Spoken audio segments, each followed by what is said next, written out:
What's up, everybody? Welcome to another business Q&A while I play League of Legends. I'm excited to be here. Live stream number 2 out of 9 of the day, cheering on the Toronto Blue Jays. That kind of rhymed. I'm pumped. I've got my usual co-host, Rishi Cup TV. Welcome aboard. Happy to be here. Happy Thursday, Believe Nation. People want to know what's in the cup. Oh, yes. Well, today I don't know if you guys tried the s'mores flavored Dunkin Donuts coffee, but I'm drinking that right now. Cup of s'mores, which I will say it's not, I don't think I'll ever buy it again. It's not my favorite, but it's hey. And feeling a cup of grateful for all the peeps that are in the chat today. Got a lot of returning chatter in the live chat today, so fun times. I love it. We don't have Dunkin Donuts in Canada, so we can't try the s'mores. It's too bad. Oh, I didn't realize that. Yeah, it's everywhere in the U.S., but we don't have it here. I don't know why. It's one of the only, like usually the brands come north, but I remember the sizes being insane. I went to New York City and got a large Coke or something, and the large was just off the charts large. That would be like a double extra large or something Canadian size. So, Dunkin' Donuts. Cool. Well, let's see who's in the live chat. Give some shout outs. We got Soul Forged 2453 coming back. We got Rishi. We got Rise Online. Zano's back in the house. Last Minute Louie. 3 in a row, woohoo. Louie, you gotta join us. Louie's a League player too. Come on, Louie, you gotta join us next time, man. What else? Damasta 57, whoever Damasta is. Oh, apparently there's a s'mores from Starbucks. I did not know that. I gotta check that out. Oh, yeah, I didn't try the Starbucks one, just the Dunkin' one. Zano's asking any experiments today. We're doing the same thing as yesterday, I think. We're gonna try to pull out a victory. Louis, why not play Ivern today? Because Teemo is the best. Because Teemo's where it's at, friends. Teemo for days. Yeah. I got the Teemo love happening. Cool. Well, we're setting up a game, and let's get into some questions. What do we have first? Okay, great. I hope you all are excited in that chat. Let me know in that chat how excited you guys are for today and the question. All right, so first question comes from Jacob, and yesterday actually we had some young entrepreneurs writing in, so we're kind of continuing that. Jacob's 14 years old, and he is first just saying thank you because he says that you commented on, he made a comment on one of your videos a while back and you replied. So he said, thank you for acknowledging my comment, which I just wanted to point that out because that's part of the love of Believe Nation and Evan is that he'll always acknowledge your comment. And my friends and I are starting a clothing line in hopes that someday our clothing line will be a worldwide designer brand. We are currently working on some products, but because of our age, we're not able to get a license until 3 to 4 years from now. Also, because we are limited on our money, it's hard to get supplies that we need for clothes. And then because we're so limited in money, oh, no, that's pretty much it. So he's basically 14-year-old, his friend is 15, and they want to start a clothing line. They don't have any money or they have limited money, and they just wanted to kind of know how can they, what tips and advice do you have for them to get past these hurdles? And he said, thank you for your time. Love it. So, yeah, I love that. I just love that these 14-year-old, 15-year-old entrepreneurs are ambitious and they're really proactively reaching out for help. I think that's super cool. And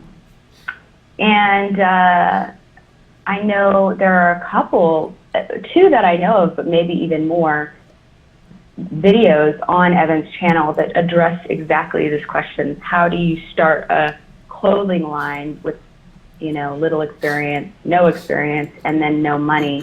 So definitely make sure you check those videos out by just searching on YouTube, because they'll definitely pop up. And I just love, one of the things that I remember on that video was, Evan, you're always talking about modeling the masters. And so whether you're 14 or 44, it's helpful to find out who are other clothing designers, fashion designers that you look up to, and how did they do it? How did they start from nothing and build something? Because I think that you can learn a lot. So there are probably even several on Evan's channel as well that talk about their success and kind of their stories. And I think that's a really cool way to get mentored by just, finding out what other people have done. And another thing, too, I think with fashion is just being able to get feedback right away from people about your design. So you may not have the money to go out and buy a whole bunch of T-shirts and do anything on a large scale, but why don't you try making maybe a shirt for a friend, or a few shirts for your friends, or maybe even shirts for, anyone in your life, your teachers, and just kind of get feedback. And it's a way that you can, I think, right away start getting out there, start testing, and you could even start part-time, if you're busy with school but you do need money, what about a weekend job where you find a way to, generate some kind of income. So, yeah, those are my thoughts, but definitely check out those videos. There's a lot of good information there. There's a couple things that come to mind with this question. Okay. One, I think back and wish that when I was 12 years old and hustling my baseball cards, that there was this kind of format. If there was somebody to reach out to and ask questions to, man, I would be all over it. And so I love it. I love that the young entrepreneurs are hitting it up, asking questions, watching videos. Guys, there's no excuse. Like, you have, all of you have the information here. Not just my channel, just YouTube, the internet. Use it. I'm jealous. The second part was about comments, and he was grateful that I replied to one of his comments. I think it's really important for anybody building a community. I mean, anybody building a business, right? You want to respond to your customers, your leads, people who write in. But especially people who build a community, there's this stigma about, communities are YouTube is a place of trolls. It's all negative. Even this, when we went to Twitch, a lot of people said, you don't go to Twitch, you're going to get a lot of haters in the comments. It's just all negative there. And look at our live Twitch chat. It's always positive. And YouTube is almost always positive. And yes, we get some trolls and some haters and some negative people. But I think it's because of the personal commitment. Like, I think we've had positivity and success in the community and all the videos that I put out at the start because I'm a positive person and I was involved in it, right? And then I brought on people to work with me who are positive people as well, and we try to respond to every single comment, whether it's me or someone on my team, and keep that positive flow going.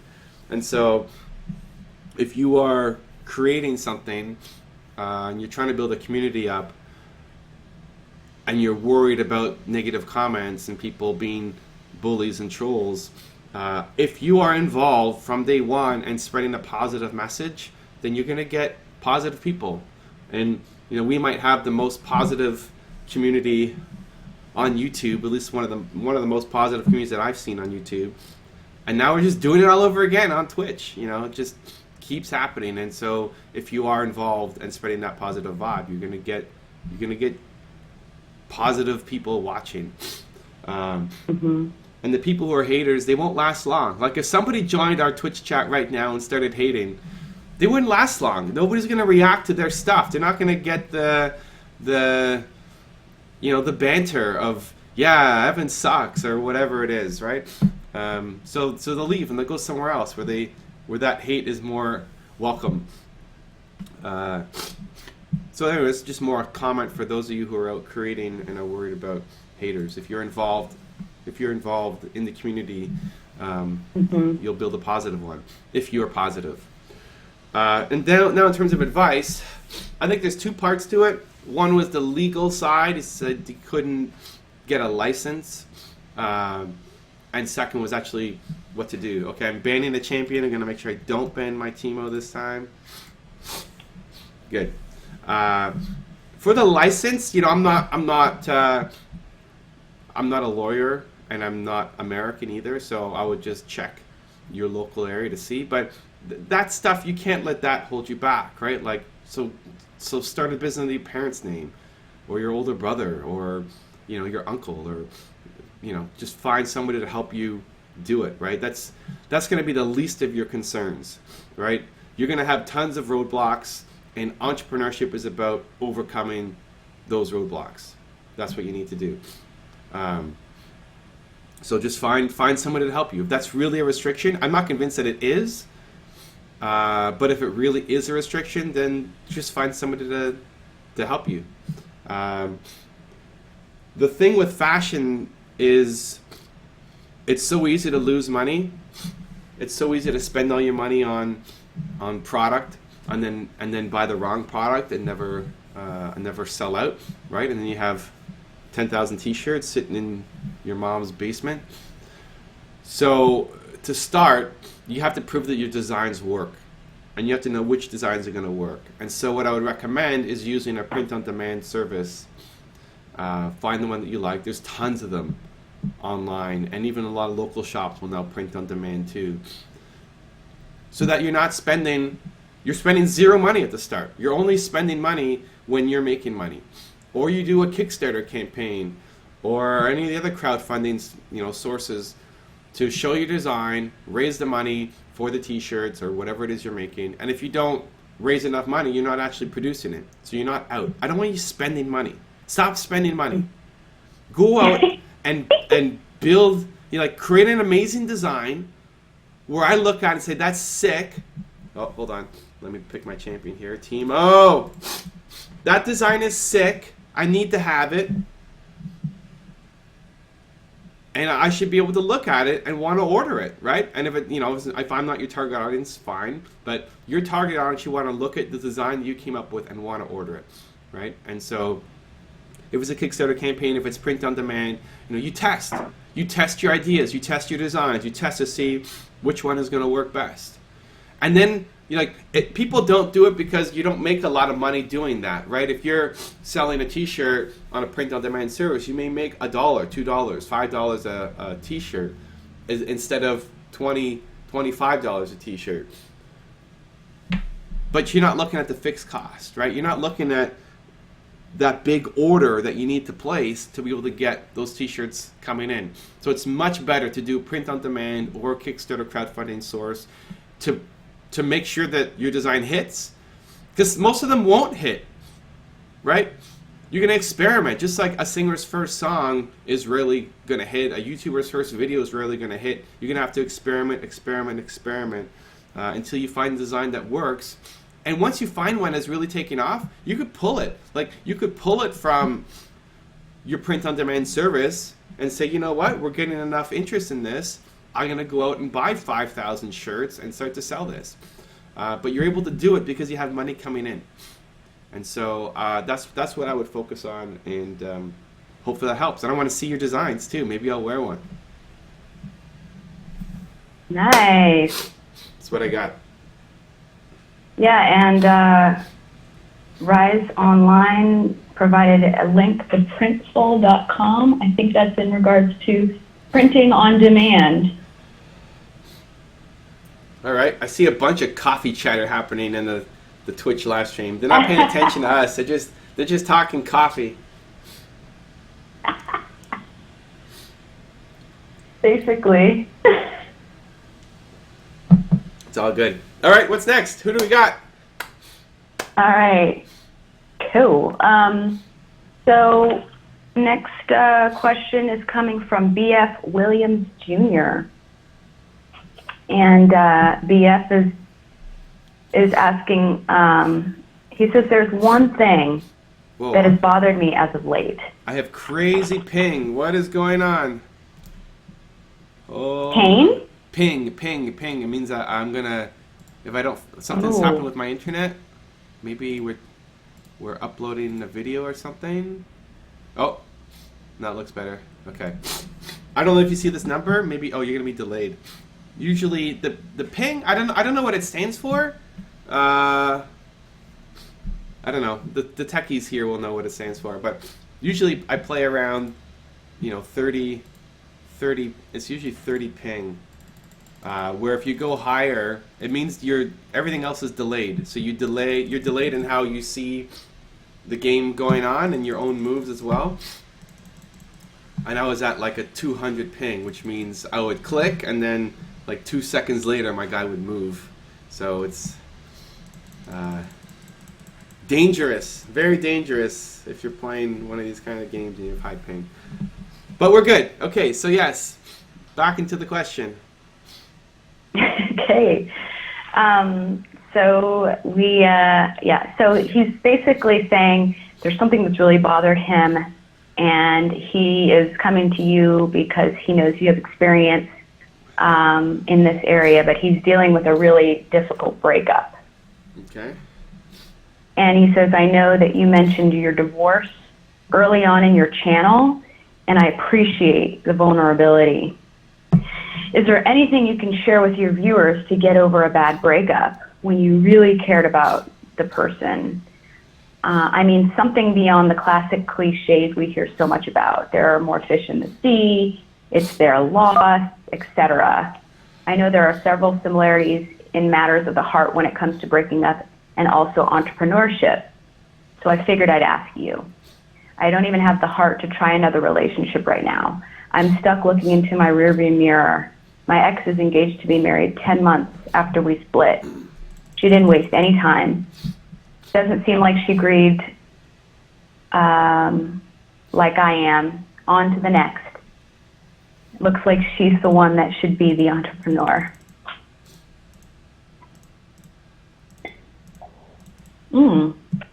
Okay. Hope you caught all that, Evan. Yep, I heard. All right. Yeah, well, you're right. Evan has a lot of wisdom in the area of relationships. And there are a lot of like parallels between, the entrepreneurship journey and just relationships, and I think a lot of the principles are the same because, it's life, and life can get really rough. You got to learn how to move forward. I definitely have I have one particular breakup that I know was just pretty horrible. And I was thinking about, okay, what were the things that I learned from that time that, I think I would have really appreciated. And I think one of the things I will say is understand that, it is difficult, but I think one of the things that actually makes it easier that I didn't do was really own my feelings about it. And I think you just writing Evan and sharing all of this, you are steps ahead of where I think I was at, because I think I was so scared of experiencing the loss and the pain and the emotion of it that I was like, I went into serious overcomer mode, which is like, keep going, keep pressing, and there's something that is good about that, but I think there probably was more of accepting and owning how much pain it actually was, and just like letting that be okay to not be okay. And I also think that it just makes the grieving process go much longer when you don't really authentically grieve.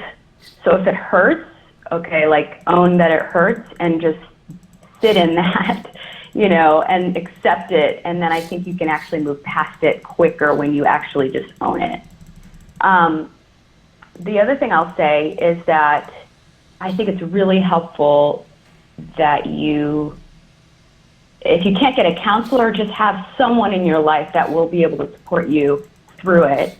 Because for two reasons, you get that support of having someone there when you're needing the extra support, but you also learn about yourself. Like you learn, I think you can get quicker to figuring out what didn't work. And I think it's important to learn from the quote unquote failed relationships so that you can understand, maybe what you want next time. And then finally, this might be cliche wisdom, but I really love this. And it's really carried me a lot. And it's that T.D. Jakes, one of my favorite entrepreneurs and motivational speakers, preachers, teachers, and he says, man's rejection is God's protection. And just recognizing, as much as that might be kind of cliche, it's recognizing that the doors that close for you are for you. They're not, it's happening for you, not to you, and that it's getting you closer to the next thing. So I don't know. I think that might be cliche, but it helps me a lot. A lot of love. This is an interesting one. I don't know that I've been asked this, so I have to think about it a little bit more. And the circumstances here aren't great for me having to think about things a little more. Also, super humbled that you would ask me that, and hopefully I can give you some guidance and help. The things that come to mind for me are, one, dealing with the immediate impact, and then two, kind of figuring yourself out for the longer run. I've been through two painful breakups, I guess, in my life, both of multi-year relationship level. The short-term thing that's always helped me is I have to get lost in, I just get lost in the work. Like I get lost in doing whatever it is that I need to do. I remember my first one. I was dating a girl in university for 5 years, and then we broke up. And I don't know, it was like 3 a.m. or something, and I just got in the car and drove around the highway, and totally empty, and that was the worst of it. And then I just started. At that time I had a different business. At that time I was just go back into the business, be around people who support me, and do work, because the pain was too much to handle. That if I don't know that this is the right thing to do, by the way. It's just what I did, and it helped. So see if it works for you or not. But whenever I was by myself, even sleeping would be rough, and so I didn't sleep much, and I just used whatever time I had to work. And thankfully, I was doing work that I liked, right? I've always had that where I'm doing, well, since I started my entrepreneurial stuff, always had that where I'm doing work that I like. There's a big fight happening. Team's about to die. We'll see what happens. So I think that was super helpful in the short term, like in the week immediately after, where it was most painful, just getting lost in my work and being around people and not being by myself and not feeling sorry for myself, and just trying not to think about it helped me, at least. He may already be past that stage now in where he's at with his recovery. But I found that super helpful for me. The next part is more of a mental game as well as a self-confidence game, where when you're dealing with rejection, whether it's a relationship or a client doesn't want to work with you anymore, or whatever it is, it's understanding that it is probably for everybody's best, right? Like if somebody really doesn't want to be with you, then why would you want to be with them too? There's somebody better out there for you. Not that there's plenty of fish in the sea and there's tons of people, but there's one person out there that's better for you and more aligned with you than what you had. And same thing with clients. If the client doesn't want to work with you, there's better clients out there for you. You don't have to go be somebody that you're not to try to appease one client, and no matter how much you try, it just doesn't seem to be working out. The best thing to do is probably leave that client and go do something else. And it sucks when you're the one kind of giving more to the relationship and you really want it to work out and it's not. It's easy to say but hard to do. It's hard to actually feel it. But with time, at least I've found that the more you tell yourself that, and the more you start to believe it, because it is actually true and is an important part of healing. The second and maybe deeper issue is not putting so much of your self-worth in somebody else's hands. And that takes a ton of practice, and it's not something that we're really taught in schools. But we're doing a video, an Espresso, coming up soon with Tyrese Gibson, the guy from the Fast and the Furious. And he has a great little speech that he goes off on not like, I know I'm great. Whether you stop thinking I'm great, I still know that I'm great. Maybe T.D. Jakes? No, it's not T.D. Jakes. It was Quincy Jones who said something similar, where it's not 1 ounce of my self-worth is tied up in how you think of me. And I think, especially when it comes to rejection and relationships, we care. If you want to have a successful relationship, at least what I found is you need to love yourself first. You need to be happy with who you are first, and not need that other person to give you the validation that you are good, that you are acceptable. And you shouldn't be able to, if you can bring that to a relationship, it makes it much stronger. I feel like I'm happy with my life and I want you in it, not I need you here to be happy. Because it also puts an unfair amount of pressure on your partner. Where if you can both enter a relationship with that mindset mentality, you're much more likely to have success, at least in my humble opinion. And it sucks,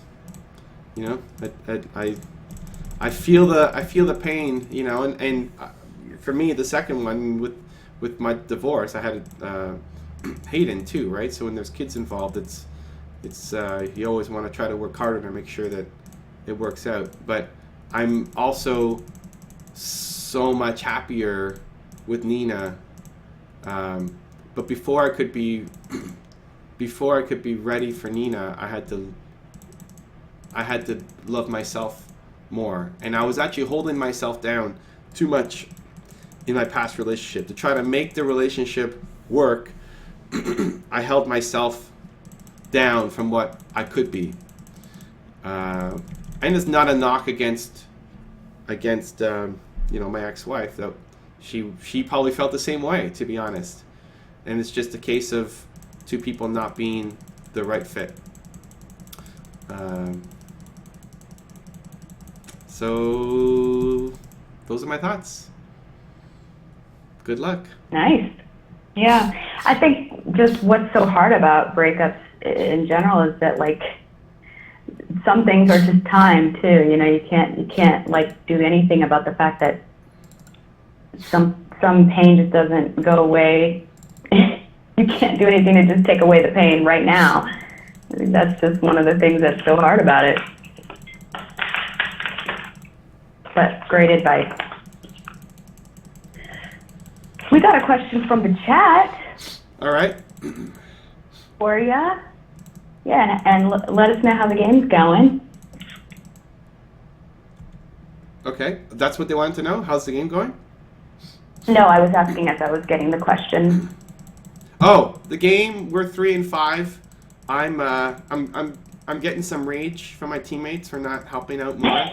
On that last question, I was You wanted to give love. trying to think and help, and so I was not as in tune in the game as I should be. So getting some hate from my teammates here, but it's all good.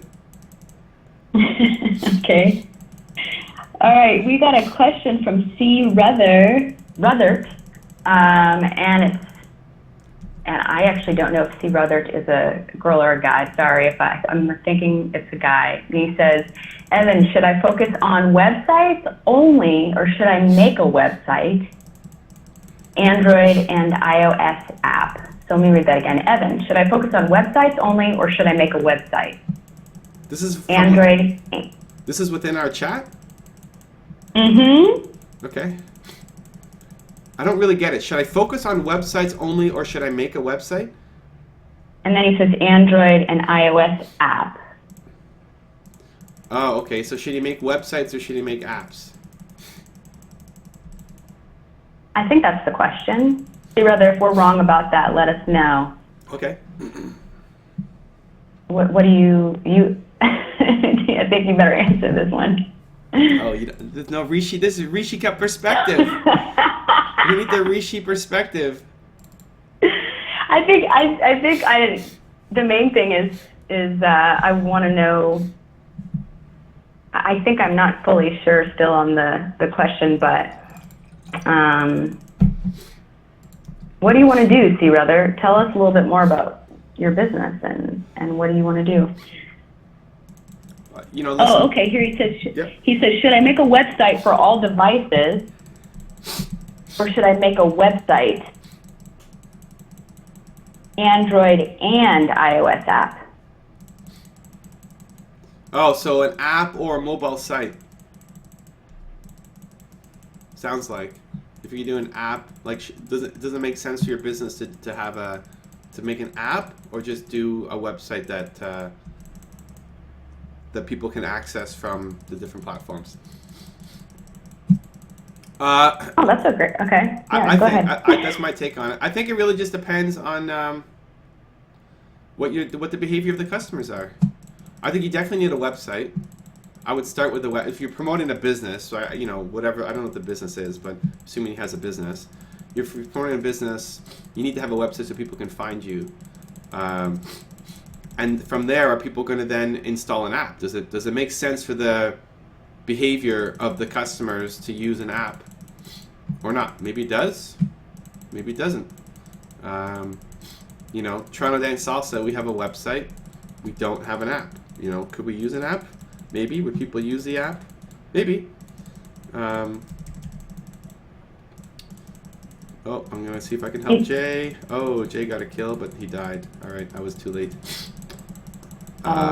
So he says because can't all smartphones go to websites now? Yeah, smartphones go to websites. You just need to make sure that the app is the mobile site is designed for mobile, right? That when I look at the website on my phone, it's designed for it, so I have a good experience. So if I was just getting started and I had a regular business, I would definitely go mobile site first, and then see, how many people are coming from mobile. Are there different, scenarios where someone would want to have an app where it'd be actually useful for them versus just having a mobile website.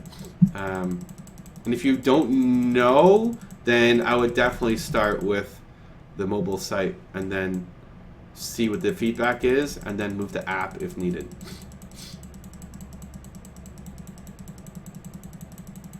Great. He says, thank you. Great answer. Love BelieveTeam.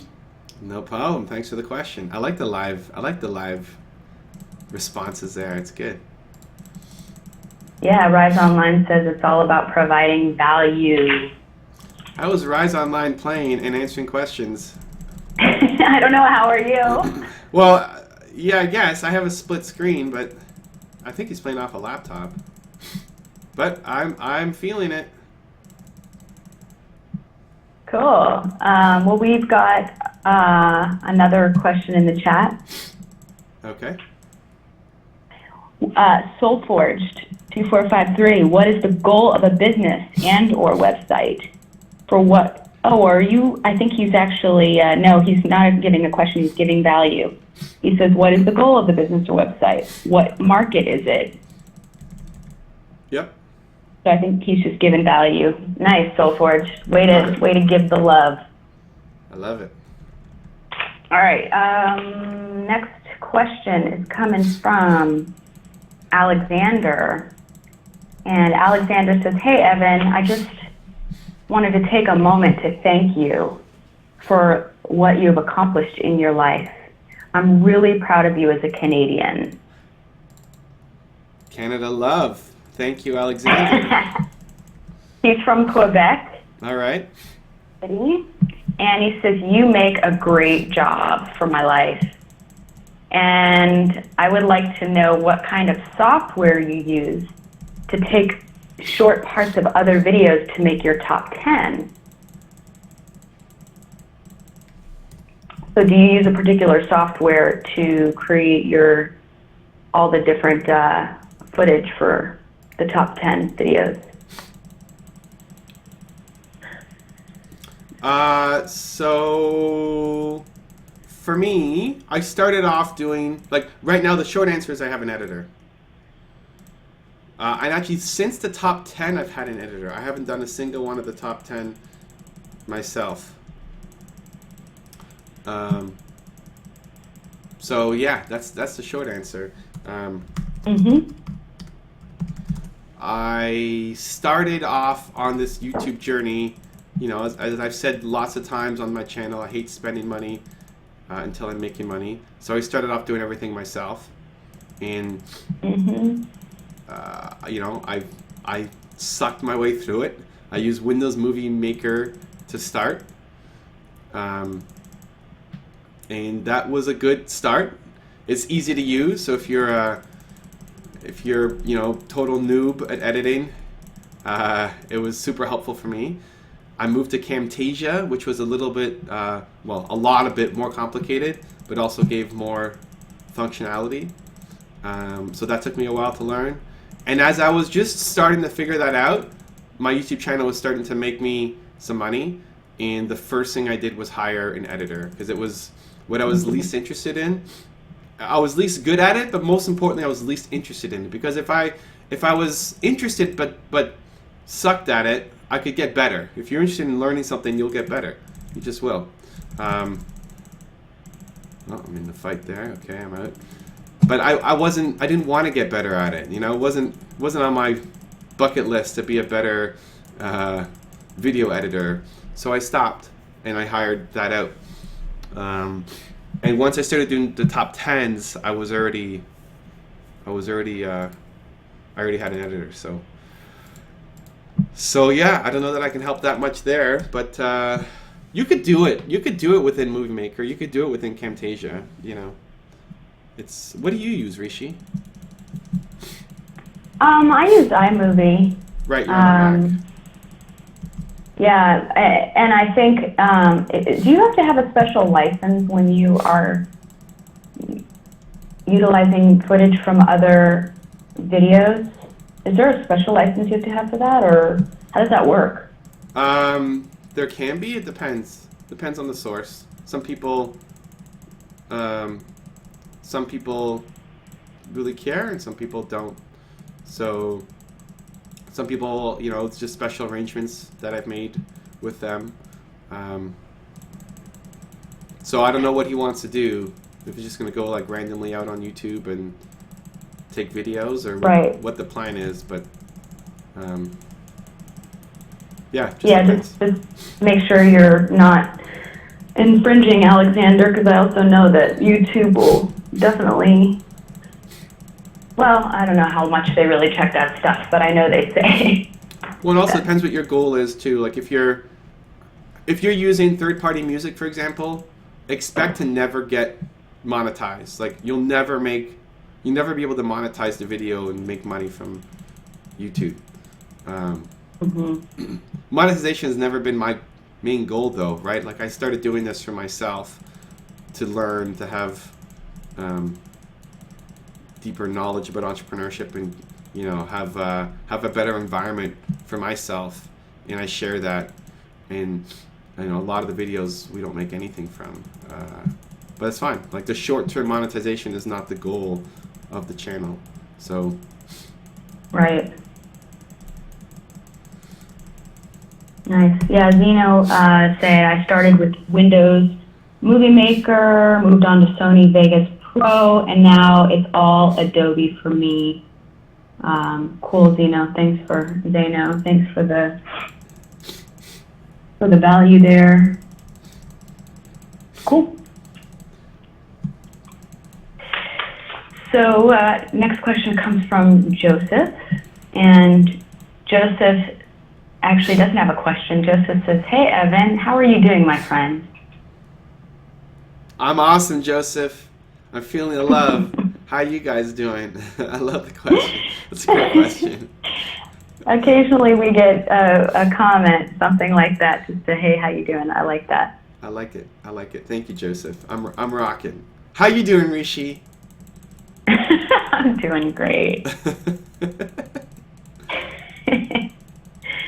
And also, just one question that we do get from people is like, how do I get my question in? So if you're not already in the live chat, you can get your questions in by emailing Evan. So that's where these questions comes from. So get on Evan's mailing list and join the party. Yeah, most of them are just responses. So if people who read my newsletter and then respond, I respond with the question, with the video. Yeah, awesome. Okay. Thanks, Damasa. Damasa says, I use Hit Film Express. Never heard of that one. Interesting. Okay. So next question is coming from Kishore. And Kishore says, where are your favorite apps hiding?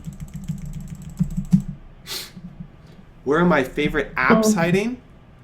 Yeah, he wants to know what your favorite apps are. Okay. I got it. My favorite right now, I know everybody kind of likes this, but I really like Evernote. It's kind of saving me right now in a couple of things for my life.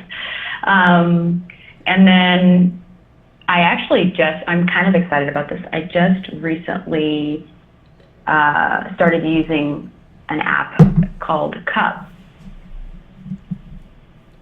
That's appropriate. What Cup? What? That's appropriate. I would say so. And basically, it just is an app that helps you. They want to support local small business coffee shops. And so basically, it's just a way to support local coffee shops, but also you can use it to do everything you would do without even having to go through the cashier, and it's cool. It's just a convenient app for that. But honestly, I haven't really started using it. I just like the fact that they were going to give me my first $5 for free, or my first cup of coffee for free. So I got $5 for my first cup of coffee. That marketing. I'm really excited about. Yes. So I'll let you guys know how it goes because I really haven't started using it. But that's my most recent app. What about you, Evan? I don't know that I'm a great person to ask because I'm not really into app culture. I think a lot of it is just a waste of time. I don't use a cell phone. I don't have a data package. True. The only thing that might, if I was traveling more, then I probably would just for Uber because I can't really use Uber. because I don't have a data package. But if I was traveling more, I probably would. I would look at it. Apps that I use, so yeah, everything you have to take with a grain of salt, you know, in that I'm only using apps when I'm connected to Wi-Fi, or they can be used offline. I'm a big Evernote fan, though.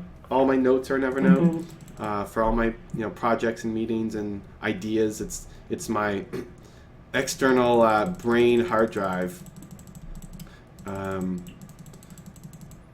And I like that it's on all my devices, so I can, if I add a note on my computer, it'll go to my desktop, and it'll go to my phone, and it'll go to iPad or whatever device. What else do I use? I mean, I use Fitbit for tracking steps. Email, as boring as that is, I use, most of the time I'm just using email. I respond to people using the offline mode on email. What else do I use? I'm trying to think. It's a lot of boring stuff, guys. Oh, I'm gonna die. I didn't die. Uh-oh, I might still die. I died. Very sad. Now that I died, let me load my phone. Let's see what's on here. I have a phone, but it's not, there's no data on here, right? I love using Feedly. Feedly is for news. Look, my main apps that I have in the bottom are Feedly, email, Chrome, and my camera. And then under tools, I have Evernote. It's basically it. I don't tweet. I don't use the calendar much. We kind of use. What about Nina? Does Nina have a phone, and does she like to do fun app stuff? She likes Pokemon Go, doesn't she? Nina likes Pokemon Go. On the iPad, she has an app that lets her watch Chinese TV shows. Oh, cool. She plays Gordon Ramsay's Cook Off or whatever that thing is called. Yay. Yeah. So Nina uses the phone a lot for messaging. She's got all sorts of different apps. There's the regular apps that we're all familiar with, but then there's also the Chinese apps that she's, really in love. Oh, I died. Jesus, I hate Vane. Chinese messaging apps, all the other messaging apps. She's big on keeping in touch with people. She loves doing that. It's really core to her. She keeps in touch with people from grade 1 that she, went to school with. I don't do that. I don't really enjoy that. It's just as an example, like Alex recently moved. He moved yesterday. And I'm like, do you need help moving? I'll come over. Do you need help? Do you need food? Do you need any support? And he's like, no, we're good. You can come by and say hi if you want, but we don't need help moving. And I have zero interest, right? I have zero interest in coming by anybody's place just to say hi. Aww. He understands, though. He's not offended by it. But it's true. Like, the time I'm spending, it has to be impactful. I want to have an impact on people's lives, and it's not going to come from just saying hi. So that's my own. Interesting, yeah. It's my own thing, I guess. But anyway. Yep, we're getting some kills. Hopefully die. Yeah.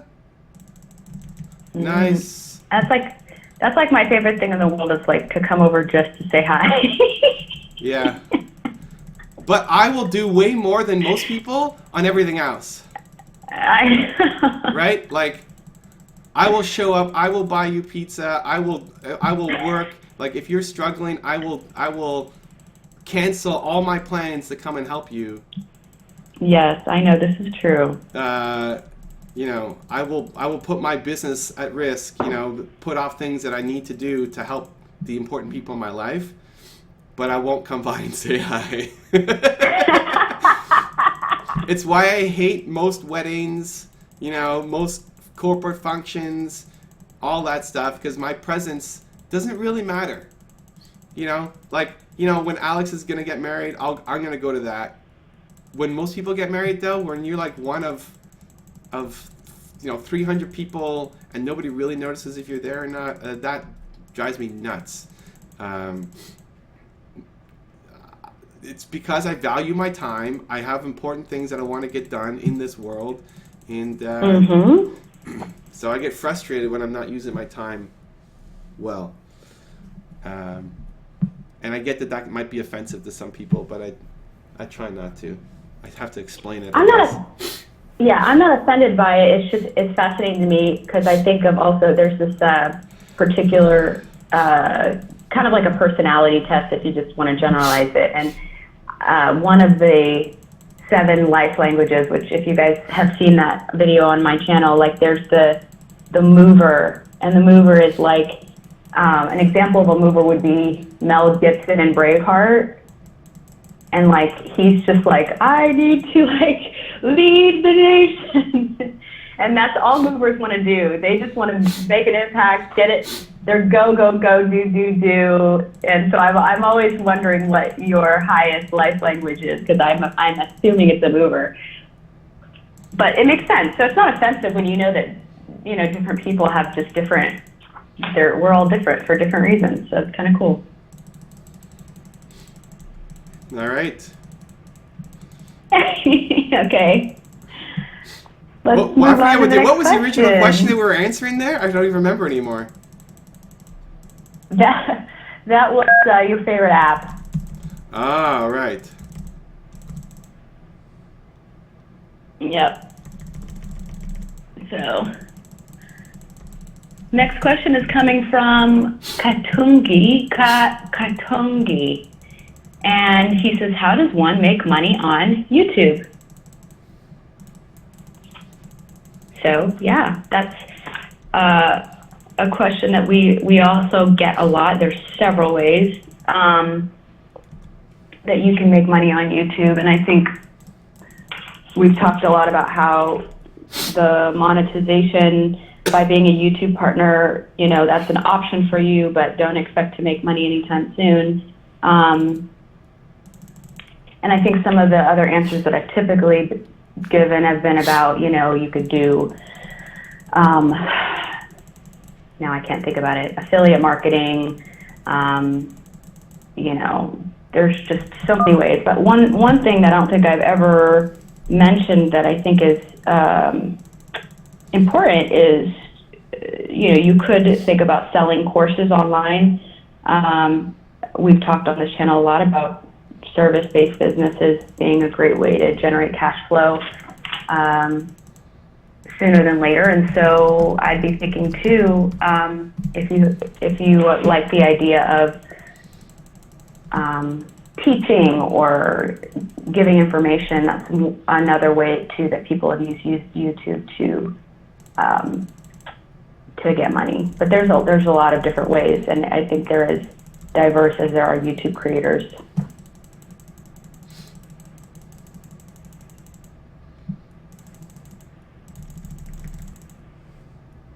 I'm in a fight, and I got a kill. Super excited about that. I'm in another fight, and another kill. Holy cow! Well, Timo's doing work. My team is feeding, but Timo is doing work. How to make money on YouTube? One of our favorite questions, huh? Yeah. How to make money on YouTube? Well, what more? What added context can we give beyond our typical answer? I know. I think first off is understanding that you have to want to do videos. Like if you're just looking at YouTube because you think you can make a lot of money or you're going after fame, like stop it. You're gonna lose. You have to do it because you love making videos. Somehow you you have a message, you want to spread it. It's super important. You would do it even if you weren't making money.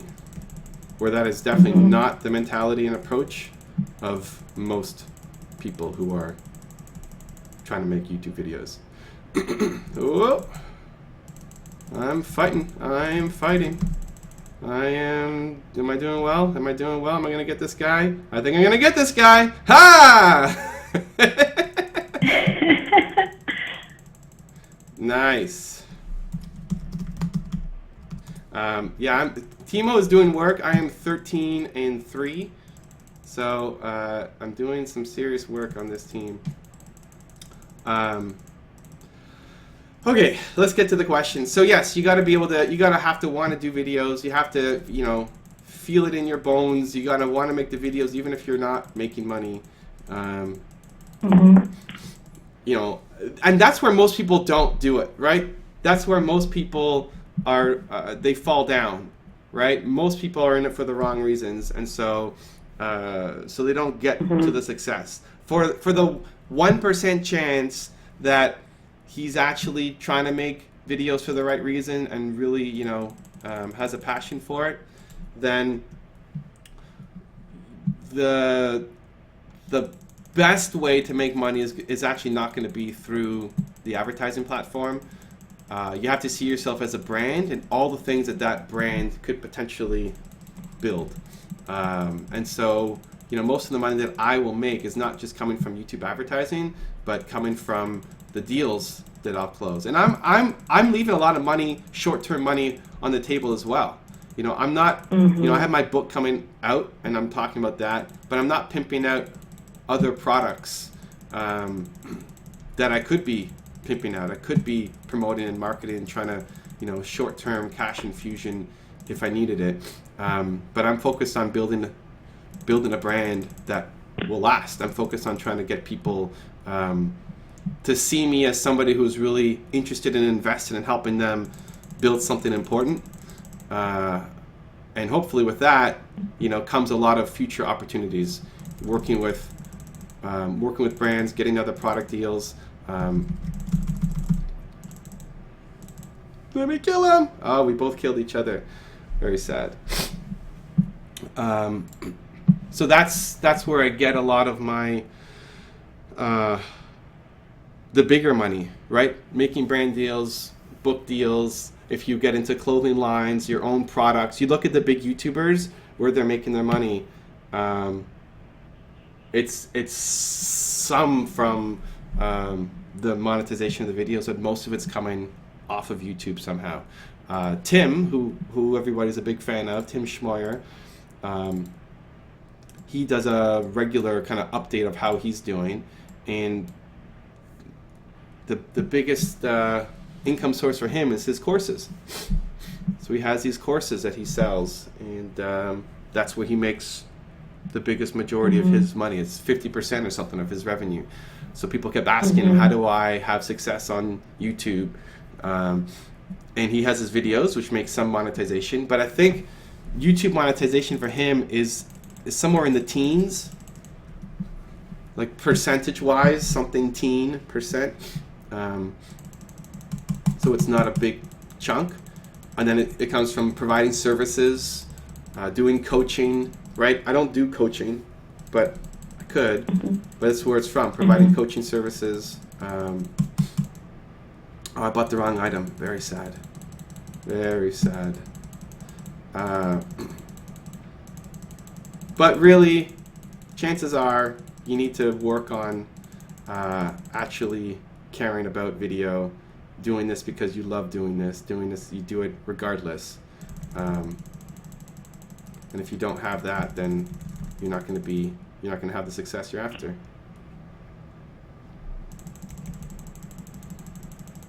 We got Good Meets Nice in the chat saying, hey, Evan, go for Drake Baron next time.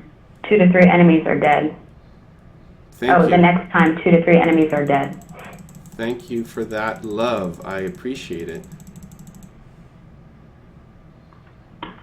Yeah, I think courses would be something I'd really enjoy eventually, just because I love teaching, and I like the idea of being able to. That seems to be something that I think I'd really enjoy. So that you would enjoy making? Yeah, I think I think about that sometimes when I think about, as I continue to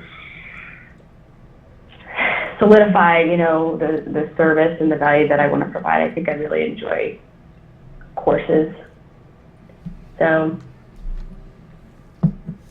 yeah, I mean, I could make a ton if I wanted to from my channel just doing consulting. All these people who are asking questions, I can say, hey, buy my coaching package, and for X amount a month, you can come on. There's tons of ways to monetize it, but it has to be right for you.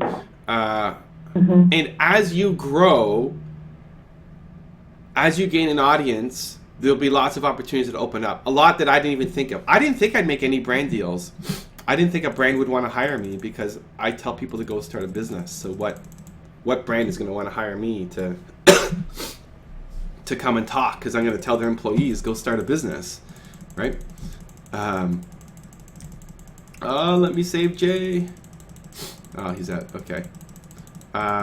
So I didn't think brands would hire me, but then we found, Stephen Kelly and Sage and all they wanted to do. So it ended up being a good fit, actually. Whoa, the fight is real. The fights are real. Nice. Nice. Okay, we're doing work. Team is doing work. So I made a mistake earlier. Good meets nice. That message was for Ethan. Is there an Ethan in the game that I'm unaware of? Ethan? No. Maybe just misspelled. I thought so too, but he's correcting me and saying Ethan. I'm not feeling. Wait, but Good Meets Nice was the guy saying that I should go after Baron, right? He was giving the game advice. Yeah, so maybe he's just messing with me. I think he just made a mistake. Yeah. So I mean, I got offered an opportunity to join the board of a publicly traded company, to be a mentor, an advisor for them. That's something I would never have thought of in my business model. But as you grow, as you gain an audience, a lot of opportunities come to you that you may not have recognized or even thought of before. But it all stems from making awesome content that people want to watch, want to engage with, want to learn from. And so that's where you need to start. Yeah, that's cool. You got to let us know how that goes. I think that's cool.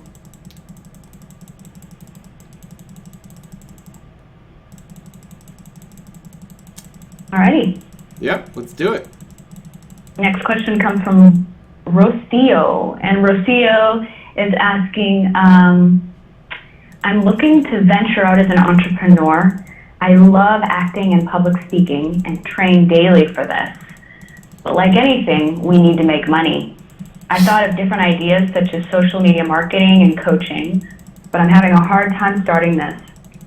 I really need guidance, and I would really appreciate your help.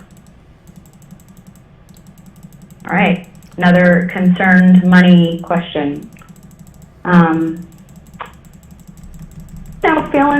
Feeling the struggle, because so many of the entrepreneurs, they want to be able to get started, but they are feeling held back by the money and the lack thereof. So you love acting and public speaking.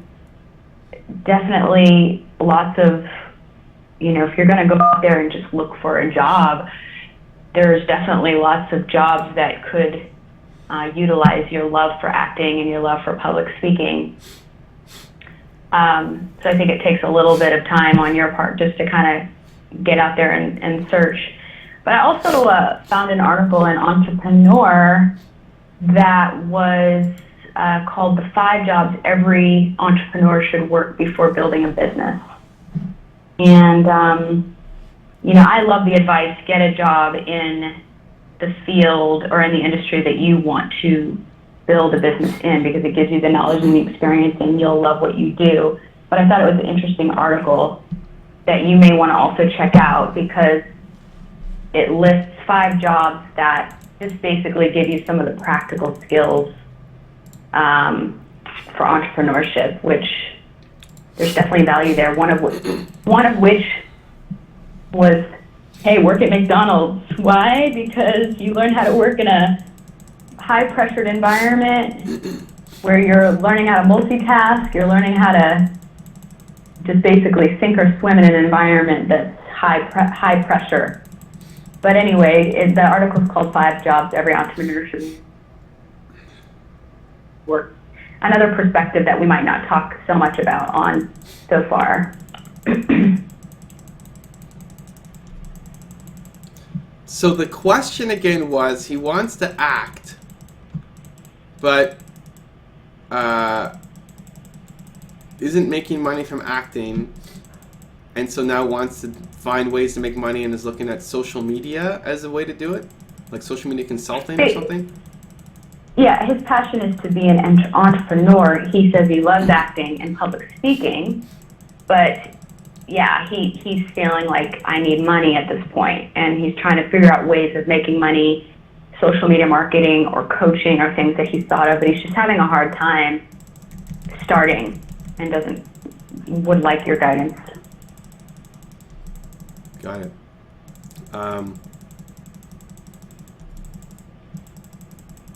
It's an interesting one. I think when I look at, there's a lot of people who want to be actors and end up going to Hollywood and, working in waitress jobs or whatever it is to try to, pay the bills. Whoa, we're in a big fight. Can I pull it off? Can I pull it off? I'm gonna get him. I got one. No, I didn't. It's this is really stressful time here at the end of a game, but we might lose this. Our team is struggling. I would say the best thing you can do if you're struggling, you're not making money, is one, get a job in the industry to learn. To learn how to provide value, to make some connections, to learn how the game works, and at the same time do something on the side to start building your business, whatever that is. Oh, am I gonna get him? I'm gonna get him. I'm gonna get him. I'm gonna get him. Die! Ha ha ha ha ha. So whatever business you're trying to build up, did he say what kind of company he wanted to start, or just that he wants to be an entrepreneur? Just wants to be an entrepreneur. Yeah. So start being an entrepreneur, and at the same time, work for someone to, like, I wouldn't go get necessarily a McDonald's job, but I would try to get a job where I'm going to learn something, build some connections, where I can use that knowledge to plow into my eventual, success as a entrepreneur. So those two things, really, that's it. Get a job to learn and start making money, start paying the bills. I'm not as coherent as I usually am because this is a kind of insane fight happening right now. And then start learning, start your business on the side, right? Like, the worst thing I think you do is get a job where you're not learning anything and it's just to pay the bills. You have to learn from the jobs. Even if your end goal is something else, you can learn from those jobs. So who's done something that is up your alley, that is really interesting, that you really respect and admire, that you want to be like in a couple years? Ideally a smaller company where you can take on multiple jobs and learn a lot and not just be stuck, serving coffee to people and doing really boring stuff in a bigger business. Until you get to the point where your business is ready to rock and roll on its own. So back to your landscaping job. What skill did that give you for what you're doing now? Hustle? Yeah, I guess. I mean, honestly, I think that's much more a case of like me just being able to pull something from every experience. I think you can pull something from every experience that you go through in life, and that was what that really was for me, much more than with intent and purpose. I tried to go out and do this. I think if that were me today and I was in that situation, I would have tried to pick a job that was more, like, I was lazy in my job search. You know, I wanted to get a job where I could learn. I felt like I couldn't because I only had 2 months out of the summer, where people who wanted to hire, you know, real summer interns, I guess, in my field wanted people who could do the whole summer. And so I felt like the only opportunity available to me was doing landscaping. But really, I had an in, you know, like, it was a friend of the family. I had an in. It was kind of easier for me to do, so I was lazy. Now, what did I take from it? I still took that I still, you know, put in a lot of hustle and bet on myself, and, you know, did a lot of things that, you know, others might not, you know. Am I gonna kill her? Yes, I am. Very exciting. But I died. If I were doing it again, I would pick a different job. But I still think you can learn from everything. And I learned my hustle and heart and drive, and tried to make the best of it, and not give in, and push myself and understand where my limits are. But, you know, I probably could have picked something better if I had more intent. You know, things you learn along the path. You know, 19-year-old Evan didn't know as much.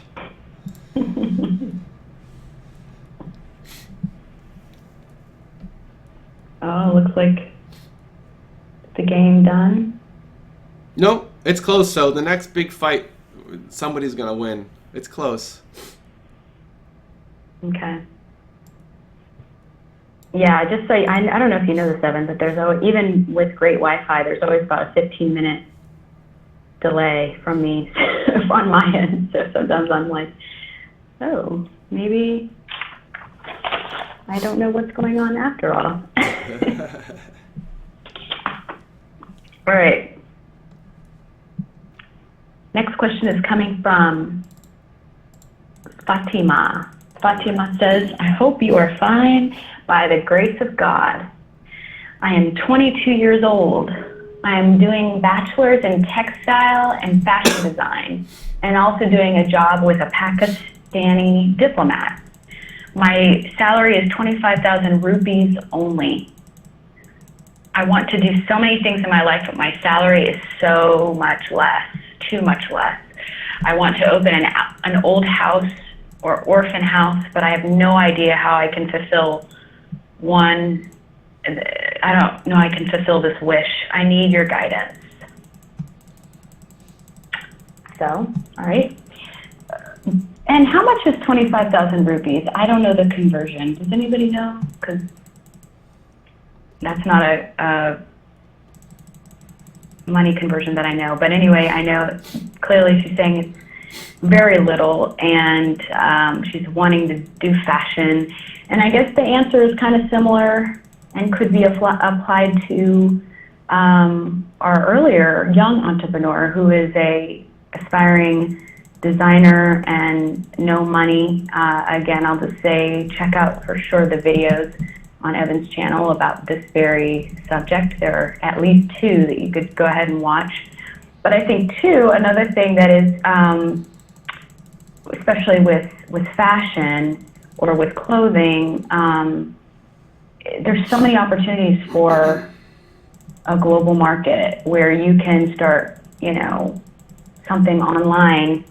And I know that I think we had a previous caller or a previous question about this on another episode, but you can go ahead and start putting your stuff, you know, up now on a pre-existing site and just start testing the market for do you get people who are customers and that like your fashion designs. And if you're getting enough traction, then you can start reinvesting that money into your business and maybe eventually have your own online site. But I think the great thing nowadays is that even if you are in any country, you can do things globally. And so I'd suggest starting to try to sell your stuff online now on a site that, you know, already exists before you jump in and do your own. Can you? So I'm just trying to wrap my head around. He's got a ton of ideas. What he wants to do in his entrepreneurial career. Feels hamstrung from not having enough money. Okay, and then. Mm-hmm. Whoa. I'm gonna die. Yep. Had 4 people on me. Very sad. And then the main business that he wanted to start was in fashion. Was that how you got onto the fashion? Yeah, so the main aspiration is basically to do fashion design, and but is making so little money, and so basically has all these goals even beyond the business. Wants to open an old house for orphans. Yeah. So just feeling a little bit like, what do I do? How do I get going here with no money? Right. Okay. I honestly think it's similar to the last question. Mm-hmm. Right. I know you Yeah. along the same lines, but if you don't know how to add enough value in an industry to start making money, then go learn. Go get taught. Go get a mentor. Go find a job where you can learn that, make mistakes, get paid to make mistakes. And then start. I mean, it sounds like he's already doing his thing on the side, so keep doing that. Keep doing it on the side. Keep hustling. But that combination of things where you're taking a job because you like it, because you're learning. It may not be your ideal long-term thing of what you want to do, but you're learning the ropes and you're making money and you're making contacts, and make sure you're spending time every single day hustling for your business. Absolutely.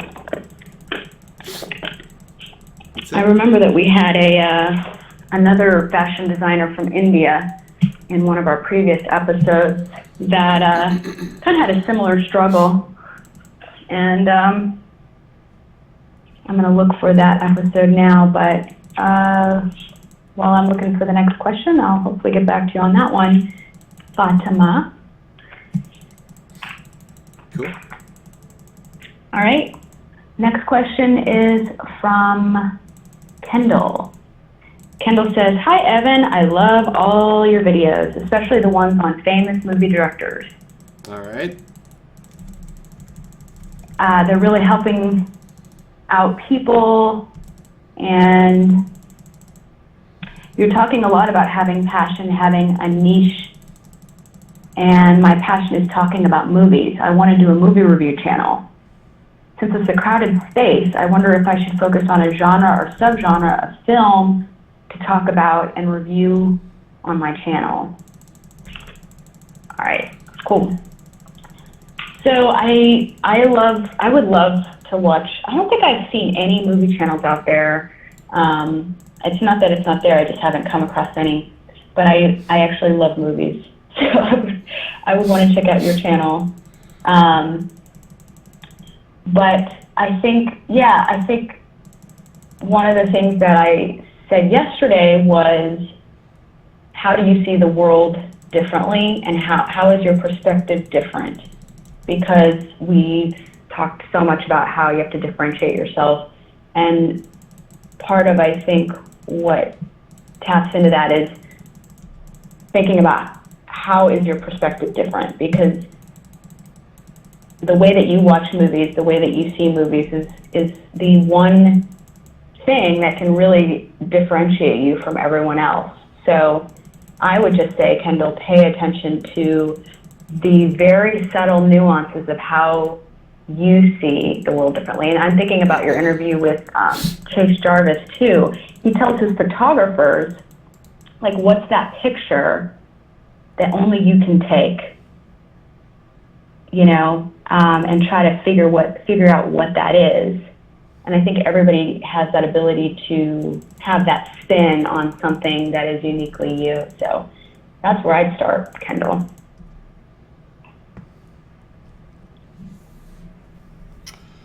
Every space is crowded.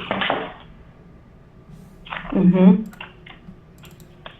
If you're going after any kind of any market worth going after, you know, there's going to be other people there.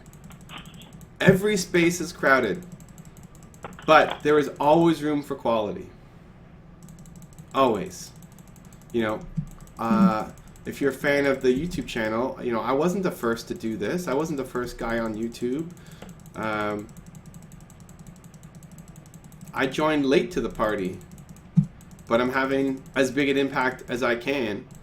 And I'm not worried about what the people above me are doing. There's always room for quality. And if I was better at what I was doing, then I would get more results too. You know, I deserve the results that I'm getting right now, good and bad. Like, I deserve the good, like it may be better than what a lot of people are doing, and I deserve that for the effort and hard work that I'm putting in. But I don't have 1 million subscribers or 10 million subscribers, you know, so I'm not producing at that level yet. I'm not good enough to do that yet. So whatever your, you know, movie reviews, there's an opportunity, right? There's an opportunity for you to have a lot of success there. You just need to figure out how you can add value. What's missing from most movie reviews? What's currently missing that most people aren't doing, and what can you do to fill that void? That's what you need to figure out. There's always room for quality. Yeah. Yeah, absolutely. Every industry is crowded. If it's not crowded, then there's not a big opportunity there. So, good luck. Okay, so just going back to the last question about the aspiring fashion designer in India, you may want to also check out episode 6. Episode 4, because there's another designer in India that actually had some similar questions, and so Evan may have said some things also in that episode that may really help you that we didn't say today. So check out episode 4. Or Rishi may have said something too. Hello. Thanks, Evan. All right, give us an update on the game. It's looking like it's game is nuts. Game is intense. Yeah, we're I don't know. The next team fight. I said it last time. We haven't had a big team fight, so the team is 51 and 57. I am 21 and 8. So I need to not die because it's going to be pretty bad for our team if I do. But pretty much everybody is at, you know, like you can't build any more items. You're as strong as you're going to get. Oh, and our guy just died. Very sad. So we'll see. It's going to end soon. We'll see what happens on the team fights. Somebody's going to die, and that's going to be the game. But we could do one more. We got one more. We could do one more question. Cool. So we have another fashion designer, actually. And Julia is asking, I'm a lady with a strong passion for fashion. I'm 30 years old. I've been designing and sewing as a part-time job for 6 years, alongside working in telecom. I starved to buy sewing machines. I buy fabrics to try new styles for friends, just to be encouraged that I can really do this. I stay awake to sew at dawn, and 9 hours wasted during the day at the office. Okay, so she's saying she's doing everything she can after job hours and feels like 9 hours are wasted as she's at her job. My problem is I have a fear of quitting my job to start my business in fashion, and I don't even know why. I sew well, and I don't know how to start or go about it. Fashion is everything I want to do. I want to be it, not just say it. I want to be it, not just say it. Cool. So I like the hunger Julie has. So she's just like, does everything she can after her job to just make it happen, but is feeling that fear of just stepping out and fear of leaving her secure job.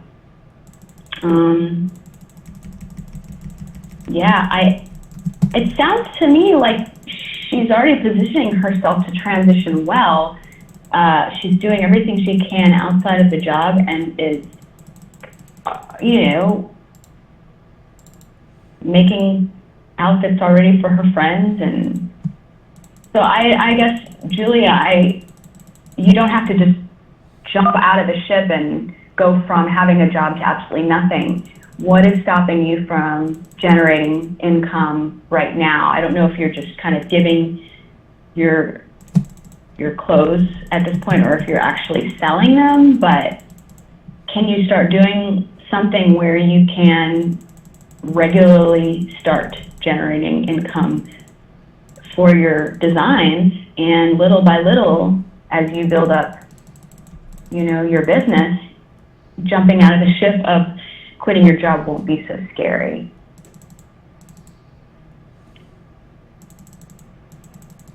We just had a crazy fight, and we're maybe gonna lose. We'll see. I don't know. It's tight. Yeah, I agree. It is scary, but you can make it less scary by not having to go all in.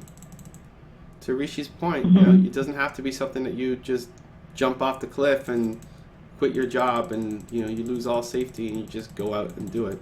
For some people it works, but it doesn't have to be the path for you. I hate that path. I hate going. So here's the thing. I love going all in on something once it works. Like when I find something that really, really works well for me, I go all in on it. Whether that's a business strategy, a relationship, partnership. But I do a lot of small testing to get that level of comfort first, and I don't just launch all in hoping that something is going to work out. So I would test it. I would try to build my business up to the point where I am making enough to support myself, not make tons of cash, but just support myself. And then once I did that, I would go all in on whatever my business was. Like if I could have a little bit of certainty to pay my bills and pay the internet and all that stuff, not live a huge life of luxury, but just pay my bills. If I could do that, then I would then leave whatever job I had to go off and do my thing full time.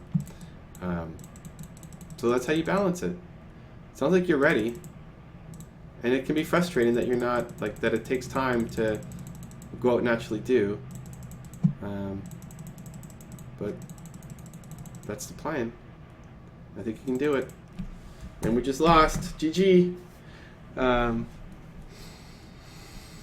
Good luck. Yeah.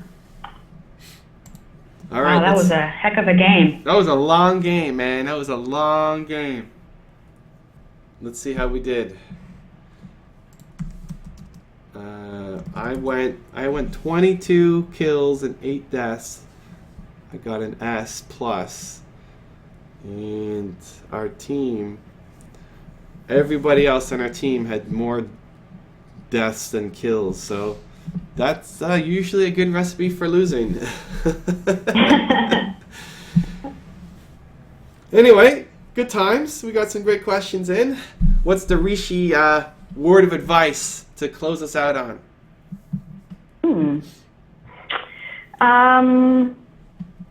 Yeah, I think just cup of risk.